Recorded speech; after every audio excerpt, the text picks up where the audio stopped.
Biggest fight of your life coming up. How does it feel fighting for the world title?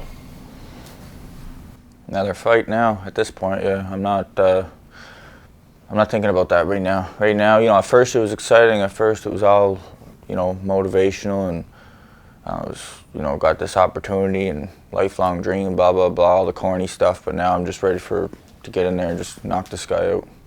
Going back to November, when Noel and Makabu fought, and you at that point had to fight Duradola to become mandatory, but you knew then, after that fight, who it would be, right? That's right. When it was Noel, how'd you feel? Well, actually, we'll take it back because it was we had a deal that I had to beat Alante Green first, get the WBC North American title, and then if I were to win that fight, then I was to face the number 8 in the world, Duradola, for the mandatory position. So you've been back into camp about 3.5 weeks now. How's it been? Yeah, the first couple of weeks were a little rough, but I'm ready now. Everything is going good now. How do you feel about fighting in the USA for the first time? I fought there a couple times as an amateur. I went over there and had a couple gym wars. Whatever. Listen, I'll fight in the parking lot. I'll fight anywhere there's 4 corners. When you found out it was Noel instead of Makabu, how'd you feel? He'd be a little bit harder to catch. Probably going to run a little bit. Makabu probably would have been a little bit of an easier fight just because he would have come right at me. But yeah, it's just a little bit. Guy's going to be a little bit more of a mover. What challenges do you see in this fight?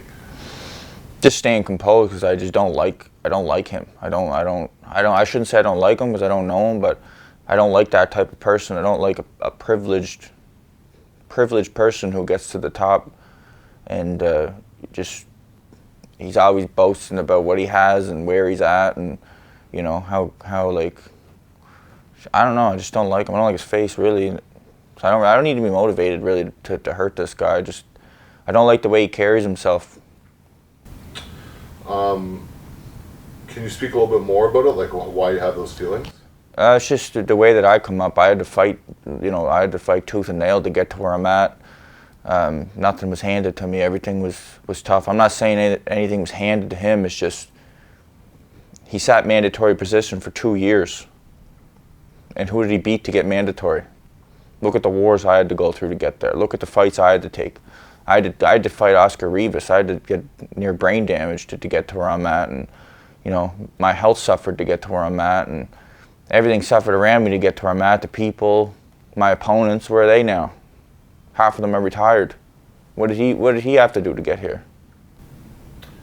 It's funny you said that just now because obviously you got ranked number 6 in the world on BoxRec, and because I don't know why I was going through your record and I noticed it's like Alante Green hasn't fought, Gorloff hasn't fought,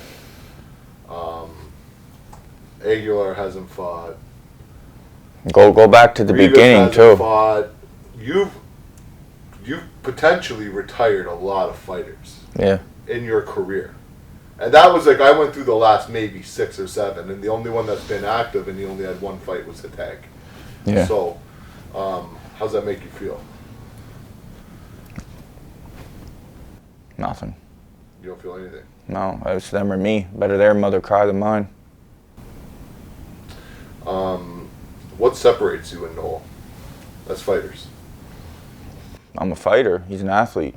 I'll fight him in the parking lot. I'll fight him anywhere there's 4 corners. That's it. That's the difference. He like he said in many interviews, I studied everything this guy, every word he's ever said on a camera. I've watched everything he does, every move he made. He's like he said himself, he does just enough to get the W. I'm not like that. I'm not even there for, I don't even care if I win or lose, really. It's like, for me, I'm just going in there to fight to the death if I have to and show the world who I am. Win or lose, get knocked out, knock him out. I know there's a big title on the line, and there's this and that, and big money comes after a fight like this and all that, but I'm not thinking about any of that right now. I'm thinking about going in there and showing the world who I am. I've already done it. I'm just going to go do it again. This is what I do. It's all I know. Well, it's safe to say now that most of Canadian athletes and fight fans know who you are. Now you're going to be introduced on a big stage into the U.S. market. And already a lot of the fighters know that, but the fans. Yeah, the casuals don't know. The casuals don't know, but they're going to find out. They're going to know. What holes do you see in this game? He makes mistakes just like we all do. Like I said, he might knock me out. I might knock him out.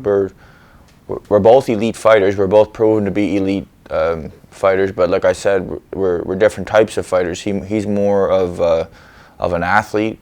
He's not going to take chances that he doesn't have to take. He's not going to put himself in harm's way.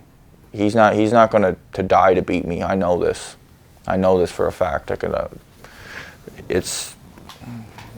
going to see it on the night. Really, I can talk all I want, but you're going to see it on the night.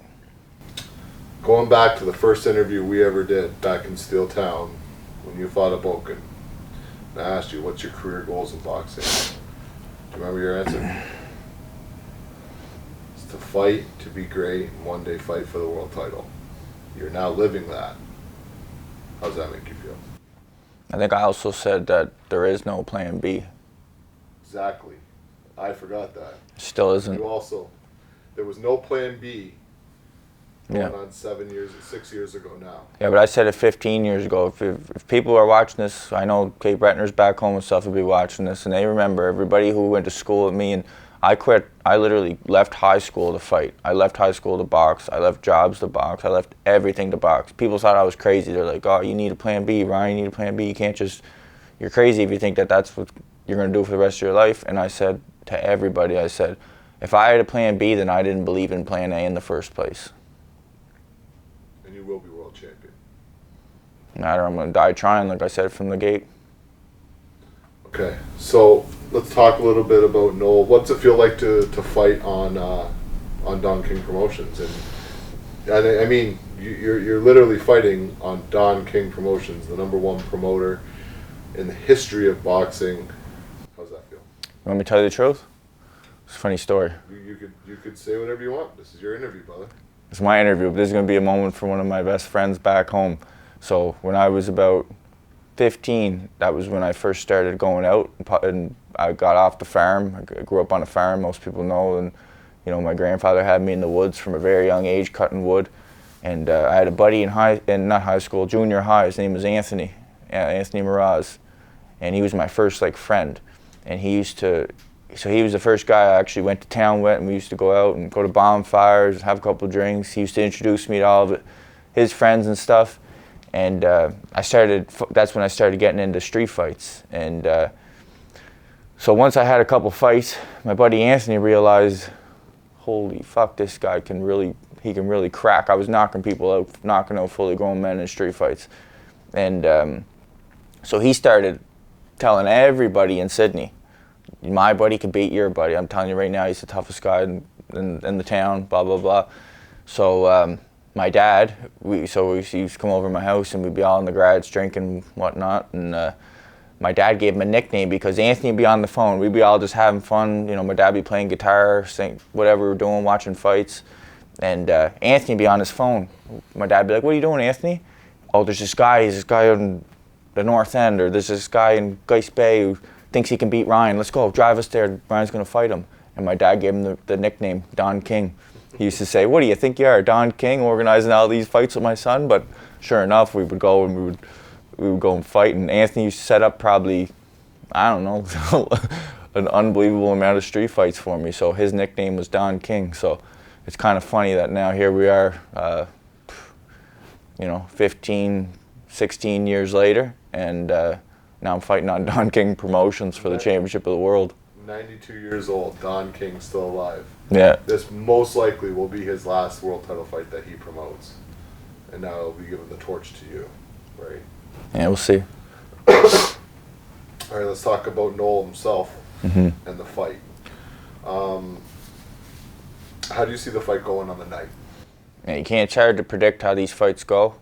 Except for the last one, I predicted I was going to knock Dirt out in the first round, but that was because I knew he was going to step to me and try to take me out. But as far as Noel goes, I truly believe like he's going to be in survival mode from the gate. He might surprise us. He might come and, he might come and try to stand there and, you know, play that game with me. But if he does, if he comes and tries to stand trade, I will knock him out in the first round. I can tell you that right now. I will knock him out in the first round. But I don't think he's that kind of fighter. I think he's an intelligent guy. You know, even though I don't like him, I don't like his face, but I got to give respect where it's due. He's a champion for a reason. He's a smart, intelligent fighter. He's the best cruiserweight in the world right now. So he's not going to go there and play my game. He's going to try to, you know, play his game, use all his tools, and he's going to move and he's going to survive. He's going to try to hold. He's going to try to run. He's going to do everything to not get hit, because I think it's a proven fact now that if I hit people, I hurt them. You know, I break bones with my power, and it's look at my record, look at the people I've knocked out, you know. So how the fight's going to go, really, you don't know. It depends. If he tries to move, if he tries to run, if he tries to survive, it's just going to take more time to break him down. But, you know, I got I believe the greatest coach in the world, Stevie Bailey, and I think that he's been drilling this game plan in my head since this fight got announced, since this fight was made, even before this fight was made. Forget about Noel, we've been having issues and troubles stylistically with fighters that don't want to engage with me since the beginning of my career, you know. So it's something that we always work on, is to try to hunt down these runners and you know, get them to where I want them on the ropes, and then put them to sleep. So we'll see what happens. Yeah, I would say runners or pure boxers who've had amateur careers have given you some trouble. Yeah. And now you've worked through those now. How do you feel about his ability to stay away and to move? Hey, it's good. He's best in the world at it. So we're gonna see what happens. Like, maybe he can stay away from me all night and not get cracked. It's gonna be boring as hell, and I'll make it as exciting as I can. But listen, it's a 12-round fight. That's 48 minutes, 48 minutes. If he can go that long without getting hit with one clean shot, he deserves to go home with that belt. Do you have any predictions on how the fight's going to go or how it'll end? Listen, if my career continues to go the way that it's been going, and I'm going to do exactly what Jack Dempsey did to Jess Willard. If everything goes the way that it's supposed to and what I believe is real, then he won't make it out of the fourth round, just like Jess Willard did. Boom. Thank you. Last thing, any message you want to give to Noel, his team? Now's your time. Message is, you know, I don't like you. I don't like you. We're going to fight, and then we're going to, you know, if you're able to shake my hand after I'm able to shake your hand, I'd like to. But as of right now, I don't like him, and I don't know his team, so I can't say anything about them. But I'm sure they're ready to come beat me, and I'm ready to come finish him. Last question of the night. Any message for all your fans, the Cape Breton fans, and the fans you are going to gain after this fight? Well, first off, I got a message from my little girl back home, Maylee. So I got to say hello to Maylee. So hi, because she got some mad at me last time I didn't give her a shout out. So if you're watching this, get to bed. And yeah, for the Cape Bretoners back home, you know, I have a lot of support back home, a lot of support. We all know I got a lot of haters too, but the support, it just overpowers the hate. And I think at this point, even the haters got to be like, damn, he actually did it. He's actually there, and he's fighting for the championship of the world. And what are you going to say? I know we talk about the Cape Bretoners because that's where you're from, but I honestly feel like you are loved everywhere. When I go with you anywhere in Ontario, you're loved. Kids run up and hug your legs and stuff. Ryan is all I hear. What's your message to everybody? Well, that's another thing, is Hamilton has really, you know, adopted me as one of their own, and the support I get in Hamilton is absolutely unbelievable. Like, just the most supportive people I've ever met in my life. Like, they got, honestly, Hamilton, I hate to say it, but there's more people in Hamilton that support me than in my own hometown. Like, my hometown supporters support me very strongly, but there's a lot of hatred there. There's a lot of rumors there, and there's a lot of small minds there. But as far as Hamilton goes, it's you know, it's been great. But yeah, at the end of the day, it's a fighting, man, and I'm just ready to fight.